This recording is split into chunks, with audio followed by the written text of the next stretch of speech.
जय हिंद दोस्तों। PPDT SSB interview का बहुत ही इंपॉर्टेंट पार्ट है और आप लोग जब तक पीपीडीटी में एक्सपर्टीज हासिल नहीं कर लेते तब तक आपको काफी दिक्कत आती है स्टेज 1 क्लियर करने में। तो स्टेज 1 क्लियर करने के लिए पूरा फोकस रखिए पीपी एंड डीटी पर। तो आइए देखते हैं, अगर किसी पिक्चर के अंदर आपको कोई नेगेटिव स्टिमुलस दिख रहा है तो उसके अंदर क्या करना चाहिए, क्या डेड बॉडी का कोई मूड हो सकता है, डेड बॉडी को आपके कैरेक्टर्स में इंक्लूड करना है या फिर नहीं करना है। तो सबसे पहले आप पिक्चर को ठीक से ऑब्जर्व कीजिए। जब आप पिक्चर को ऑब्जर्व कर रहे हैं तो यहाँ पर आप केयरफुली देख पा रहे हैं कि एक एक एक बॉडी है और वो सिर से पैर तक कवर्ड है, और सिर से पैर तक किसी को कवर सिर्फ तभी किया जाता है जबकि उसकी डेथ हो चुकी है। तो अगर इसको कोई कहे कि सोया हुआ है तो फिर ये गलत बात है। तो आप इसको डेड बॉडी कंसिडर कीजिए। डेड बॉडी अगर आप उसको कंसिडर कर रहे हैं तो फिर वहां पर आपको उसका मूड, जेंडर, ये सब एक्सप्लेन करने की जरूरत नहीं है। तो यहाँ पर हमें दो लोग दिख रहे हैं। एक बंदा थोड़ा सा आपको जो है उस मूड में दिख रहा है जिसमें उसको दुख महसूस हो रहा है, और दूसरा कोई व्यक्ति जो उसको कंसोल कर रहा है। तो इस पूरे सिनेरियो को देखने के बाद में आपके दिमाग में क्या आइडिया आता है।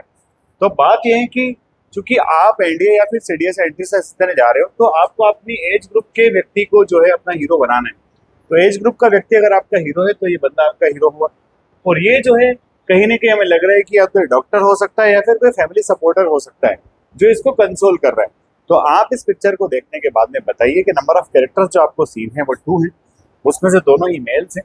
एक का एज ग्रुप 20-24 के आसपास है, दूसरे का एज ग्रुप अराउंड 60 है, और तीसरा जो इसका एज ग्रुप बताने की जरूरत नहीं है। ये तो पॉजिटिव मूड में है, बट ये बंदा आपका न्यूट्रल मूड में आप दिखाइए, इसको नेगेटिव में मत दिखाइए। किस मूड में दिखाइए? न्यूट्रल मूड में। और एक्शन क्या है कि वो जो है ग्रैंडफादर या ग्रैंड मदर जो है उनको टेक केयर कर रहा था, बट वो अनफॉर्चुनेटली उनको बचा नहीं पाया और उसके बाद में फिर उनके लास्ट राइट्स करता है। तो ये देखते हैं मैंने अपनी स्टोरी के अंदर क्या लिखा है। सबसे इंपॉर्टेंट बात कि इन सारी चीजों को शामिल कर लेना अपनी स्टोरी के अंदर। दोस्तों, ये हमारे बच्चे हैं जिन्होंने लास्ट ईयर्स में अच्छी रैंक्स हासिल की, ऑल इंडिया रैंक 1 दो यहाँ से निकले हैं। अब आप देखो स्टोरी के अंदर क्या लिखा है। So Rahul are 22-year-old young member of his family, और 22 ईयर का अपनी फैमिली का यंग मेंबर है। One day his grandfather had a severe chest pain, है ना। उसके एक दिन उसके दादाजी को सीवियर चेस्ट पेन होता है। Rahul immediately arrange A 4-wheeler by calling his friend, तो अपने दोस्त को फोन करके 4-wheeler अरेंज करता है and bring his grandfather to hospital where doctor started treatment. वो अपने ग्रैंडफादर को लेकर के हॉस्पिटल जाता है जहां उसका ट्रीटमेंट शुरू हो जाता है, ठीक है।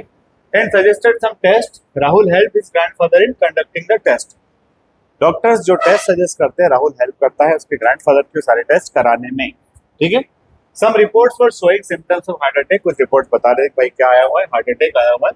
Meanwhile his grandfather again got the severe pain and got unconscious, doctors gave CPR but couldn't save the life. फिर से उनको वही चेस्ट पेन होता है और पिता जो ग्रैंडफादर है वो नहीं बचते हैं डिस्पाइट डॉक्टर्स के एफर्ट्स के। This was a unbearable pain for Rahul. अब ये लाइन जो आई है ना आपकी अनबियरेबल पेन वाली, ये उस मोमेंटम को दिखा रही है जिस मोमेंटम में डॉक्टर जो है राहुल को संभाल रहा है, ठीक है। But he control his emotions and handle the situation. He informed his family members about the incident, coordinated with the doctor for formalities and arranged transportation for the body. तो आप देखिए, डेथ हो जाने के बाद भी बहुत सारे काम है। पहला काम है फैमिली को इन्फॉर्म करना, दूसरा काम है हॉस्पिटल की फॉर्मेलिटीज कंप्लीट करके वहां से बॉडी को डिस्चार्ज कराना, और लास्ट फॉर्मेलिटी है कि ट्रांसपोर्टेशन अरेंज करना सो दैट डेड बॉडी को कहाँ ले जाए सके, घर तक ले जाए जैसे, ठीक है। He also manage the last rites to be performed respectfully and smoothly. तो इस तरह से, इस तरह के सर्कमस्टेंसेस हर व्यक्ति के जीवन में आते हैं। जो आया है वो जाएगा जरूर। तो ओल्ड एज में जब इस तरह के इंसिडेंट का आपको सामना करना होता है तो या पड़ता है तो फिर आप किस तरह से सिचुएशन को हैंडल करते हैं। तो यहाँ राहुल जो कि 22 ईयर्स का ही है, पर उसने सब कुछ बड़ा ही स्मूथली और बहुत अच्छे से हैंडल किया है। तो आई होप आपको समझ में आया होगा कि how a well written story can be created. पढ़ते रहिए, मस्त रहिए, डेफिनेटली आप लोग रिकमेंड होंगे।